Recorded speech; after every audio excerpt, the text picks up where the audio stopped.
Happy New Year and welcome to the CAFMA Connect. I'm your host, Fire Chief Scott Freitag, and with me once again is our co-host, Assistant Chief John Feddema, Assistant Chief of Operations. How are you, John? I'm doing well. Thank you. Hey, it's New Year's morning. It's time for that New Year, New Me. Any resolutions for this year? I try not to because I never keep them for very long, so why start? That's true. I'm looking. I need some additional weights in my weight room at home. I figure there's going to be some good deals sometime around March when people figure out that all the stuff they bought they're not going to use. There you go. Yeah.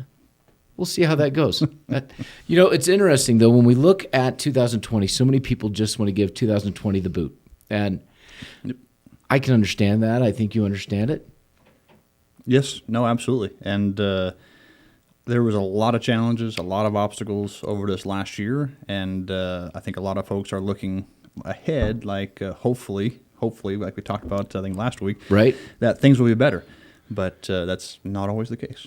No, and the only way things get better is if you, as an individual, choose to make them better.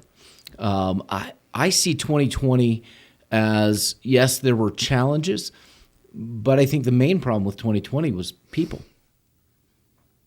That can be a challenge sometimes. Yeah, it just seems like in any challenge, and we talk about this a lot here, you have the option of responding or you have the option to react, and react being a negative, responding being a positive. And it seems like in 2020, there has been a lot of reaction on the part of people. Sure. There has been a complete loss of any level of civil discourse. There has been a level of censorship that we've never seen before on social media and in the media. We've watched as small businesses have been destroyed because of decisions made by elected officials. And it seems we've lost our ability to think critically for ourselves. And if you do think critically and you ask questions, you tend to get a lot of pushback this year. And I think despite all that, we've still made some positive progress as an organization for CAFMA. Yeah. I feel like you and I both personally and professionally have continued to progress. That said, part of that is because we've chosen to respond throughout the year. We've chosen to think critically, and we've chosen to speak out even when it's not comfortable. Sure. And I think the other part of that is we look back through this year. Like I say, there's been a lot that we've accomplished as an agency, and I think if each individual within the organization, there's been a lot that has been accomplished for individuals as well. I mean, you look at folks that have completed their acting task booklets from captain to engineer. A lot of people have done a lot throughout this year, irregardless of all the negatives that we kind of perceive about the year. And I remember one of the things growing up that my dad was always very good at was we would work on Saturdays together as a family. Okay. Whether it was painting a barn, fixing the fence, whatever it was. Right. And he was great at the psychology of making sure that we were working with him and wanted to work with him. But one of the things that he was very good at was at the end of the day, we would as a group kind of get together and look at what we had accomplished for the day. And you always wanted to be part of that accomplishment because everybody would sit there and kind of reflect on whatever we did that day, whether it was paint the barn, fix the fence. It was a moment of pride to say, here's what we did. Here's what we worked through all day long. Here's sometimes good attitudes, bad attitudes, whatever it was. Here's what we accomplished at the end of the day. And that was kind of that proud moment that you got to feel like, man, I was a part of this. Sure. And I got to help. Again, how big the event was or how small the work was, he was always very good about taking a moment to reflect back on the positives of what we had accomplished. And I think if we do anything, 2020 obviously has been a lot of challenges, a lot of things to accomplish or overcome. And if we're not careful, we can look ahead as though it's going to be better. But at the same time, we need to look back at this year and look at what we've accomplished. Right. There's been a whole lot that we've been able to accomplish in spite of all the challenges. Right. Well, and we can look forward to 2021 and hope that it's better and we get what we get, or we can look forward to 2021 and we can make the decision that it's going to be a good year. Yeah. And I think in part we've done that this year. When we look back at 2020, what we've done, this was the first year that you served as a co-facilitator for the Battalion Chief Academy. Sure. And in your first year, you're dealing with COVID. Yet you and Chief Tamarowski and the team and working with the Tempe Fire Department pulled off a fantastic Battalion Chief Academy.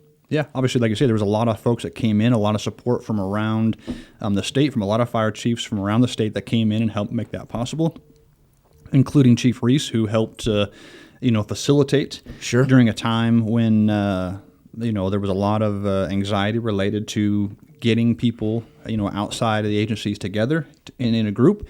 So despite all of that and all the angst, there was still a great academy, and I think we had 25 people that went through it that hopefully took something from it.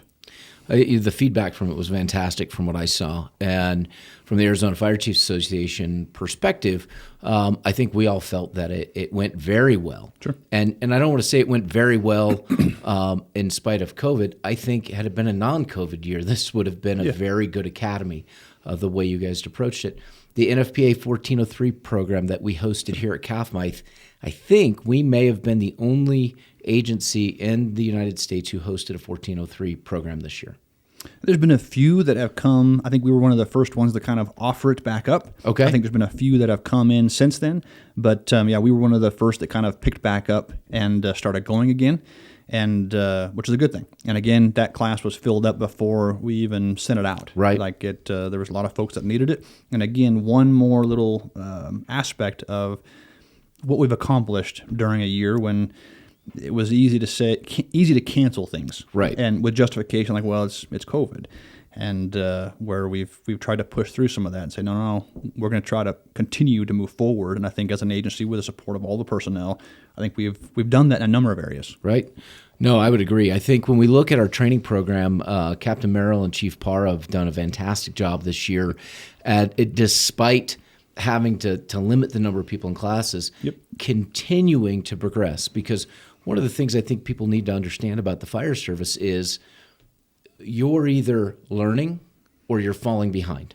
Sure. And so if we're not training, we're falling behind. And that's not where we want to be as CAFMA. That's not where our folks want to be as professionals. And so we've been able to continue that progress, that path forward. And I think that's great that we stuck together, that we came together as an organization and said, this is important. Yes, this is happening, but we can't let that paralyze us. We can't let that be our excuse for not moving forward and progressing. Yep. Yeah, no, I think there's been a lot of different programs that have tied in with the succession plan. I know they're looking at a number of classes coming in the next few weeks. We haven't ignored the issue, obviously. Sure.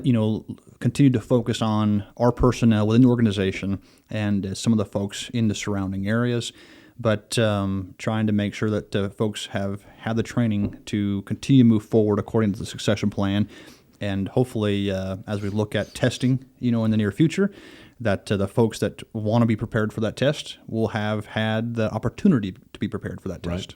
Yeah, absolutely. And I think on the administrative side of things, the non-operations side, we've continued to move forward as well because we treat CAFMA like a system, which means all cogs have to be in the wheel for it to work. So throughout this entire process, we've kept our offices open, we've kept non-ops rolling along and moving. And to be quite honest with you, I've said it before, but looking at it, I really believe that the decisions that we made to keep everybody together has led us to become a stronger, better team. Sure. More dynamic. I mean, when you walk into the administrative offices today, there's a little different feel than was there before, and people are comfortable saying, hey, I can take a break. I can joke around a little bit. We've been going through this together. We're going to continue to go through this together, and the work product is better as well, I think, overall. So it feels like despite the challenges of 2020, as we go into 2021, I think CAFMA is in a stronger place because of the approach and the way everyone has worked together. Absolutely. We just have stronger relationships. Well, like anything else, any challenge or obstacle that you overcome as a group, if it doesn't tear you apart hopefully is going to make you stronger at that Sure. point. I think, like you say, what we've done as a group to encourage the group dynamic to overcoming this as a group, I think will, in the end, hopefully make us a stronger organization, stronger individuals. One of the sayings from the Mighty Oaks program is "No one fights alone." Right. And you look at we are stronger together as individuals, not just because of the strength of the intellect, bringing all the minds together, but the relationships that come from that as well, and the strength that comes from going through a challenge with somebody right next to you that can, understand that challenge as well. Right. And hopefully, like you say, that will be the result of not just the approach, but as everybody's approach to this, whether you're on an engine crew or in the admin office, that they've approached it where they're stronger together. Right. Well, and I think that our decision to treat our people the way we would like to be treated, just in general terms, and that's as responsible, educated, professional adults, and allowing them to make some of their own choices and decisions and approach to protecting themselves, and encouraging either way, whatever their decision is. But allowing them that freedom, I think that's made a difference. And as we look forward to 2021, I'm excited. I know there's going to be challenges in 2021. I mean, a switch didn't flip because last night was New Year's Eve and today's New Year's Day.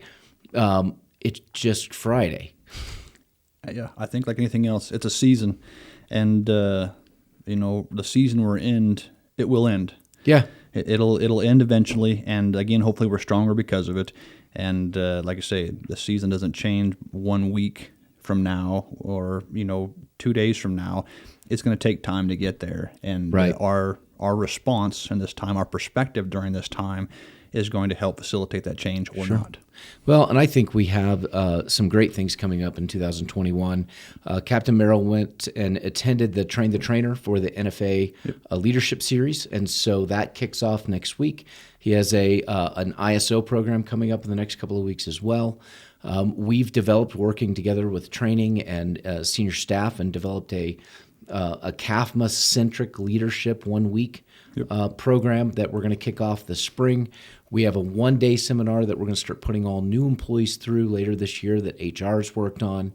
Working with the AFCA, we're going to spend 2021 really developing the Fire Chiefs Academy that we came up with in 2020.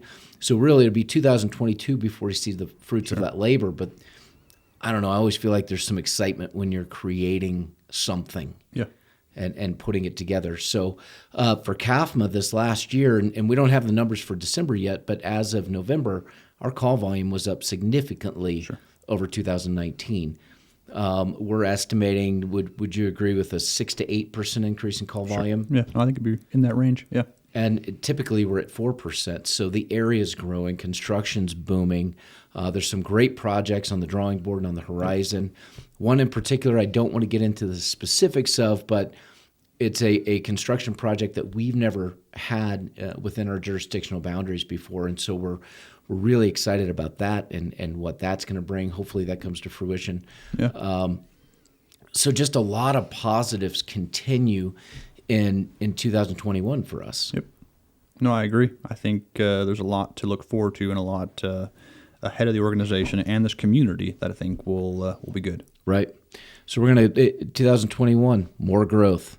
We're going to be doing some hiring and some recruiting. Another positive aspect is we've started this podcast in 2020. The equipment we purchased can be used not only for the podcast, but some of it can be used to help us with some recruitment videos. Yeah. Yep.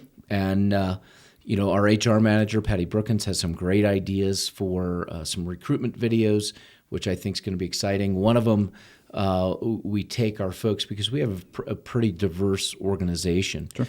And we ask the question as part of the recruitment video, what does a firefighter look like? Yeah. And we put all the different faces to show that a firefighter isn't a person, it's not a model. The fire community, this profession is for everybody, men, women, Sure.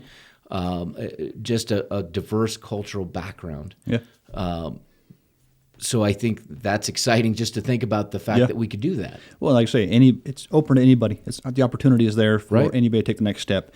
And obviously, it's not. Sometimes people take the next step and they realize, like, you know what, I don't want to be a part of it. That's life in general. Sure. You're going to find things that you enjoy and things that you don't. But there's a lot of opportunities, and not just on the operations side, Right. but to look at all the other operations that keep a fire department running. There's huge opportunities. And like you say, I think getting a video out there that highlights like the diversity of our group, that brings in the strength of our organization, that's good. So people understand it's anybody's opportunity.